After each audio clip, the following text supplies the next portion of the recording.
안녕하세요. 이민경 행정사입니다. 오늘은 농어촌 민박업에 대해서 말씀드리겠습니다. 여러분 좋아요, 구독, 알림 잘 부탁드립니다.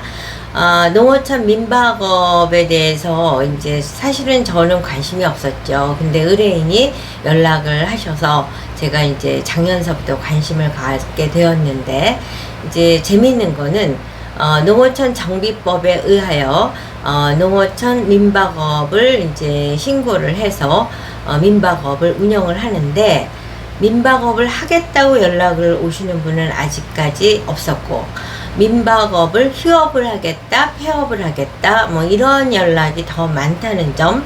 그러니까 결론적으로 말씀을 드리면 농어촌 민박업이 그렇게 매력 있는 사업은 아닌 게 이제 현상으로 드러났다, 이렇게 말씀을 드릴 수 있겠죠. 근데 이제 농어촌 정비법에 의해서 농어촌에도 활성화를 하고, 도시인 입장에서 농어촌에 또 민박업을 할 수 있는 뭐 경제 활동의 터전이 될 수도 있다, 이런 생각에서 농어촌 정비법에 의해서 농어촌 민박업을 허가한다라는 내용이 나오면서 많은 분들이 이제 전원 생활을 꿈꾸니까 그 목적으로 너도 나도 했던 것으로 이해됩니다. 그런데 실제적으로 운영을 하다 보니 반드시 주인이 거기 있어야 된다는 이제 규정이라든가 또 여러 가지들을 지켜나가는 것이 쉽지 않고, 생각같이 수익 발생도 많이 안 생긴다고 판단이 되어서 그러는지 신규 등록을 하려고 연락을 주시는 분보다는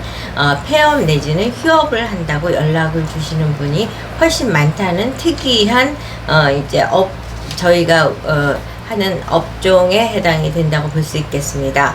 그런데 이제 그 휴업이나 폐업이 그렇게 마음대로, 소위 말해서 엿장사 마음대로 하고 싶다고 해서 할 수 있는 게 아니다 보니까 담당 공무원이 안 돼요, 이런 단정적인 답변을 듣고 좌절을 해서 이민경 행정사에게 연락을 주시는 분들이 대부분이고, 어제도 바로 그런 분이 연락을 주셨습니다.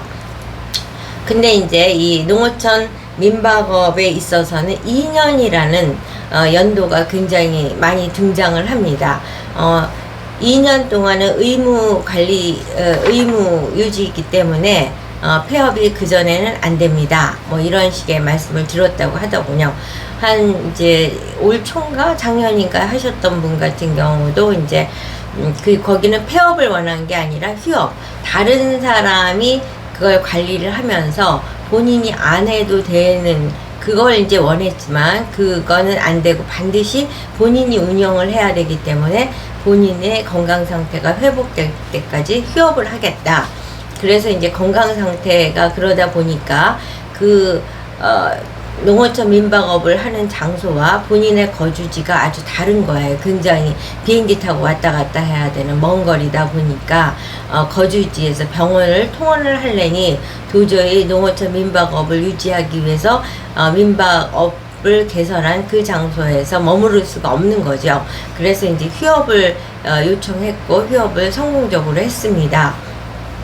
근데 이번에 연락 오신 분은 폐업입니다. 근데 사유는 휴업을 한 케이스든 요번에 폐업을 요구한 케이스든 다 건강 상태가 안 좋아서 그걸 도저히 유지를 할 수가 없다. 근데 이 경우는 사실 조금 납득이 가기는 어려웠던 것이 본인이 아파서 수술을 하고 이런 것은 6월인데 농어촌 민박업은 7월에 개설을 했고 지금 한 달 남짓 됐는데 폐업을 하려고 그런다, 뭐 이런 식의 얘기가 된 거예요. 그랬더니 공무원이 2년 동안은 의무 규정이기 때문에 그전에는 안 됩니다 라고 이제 얘기해서, 이거 어떻게 방법이 없습니까? 그러고 이제 이민경 행정사에게 연락이 왔어요.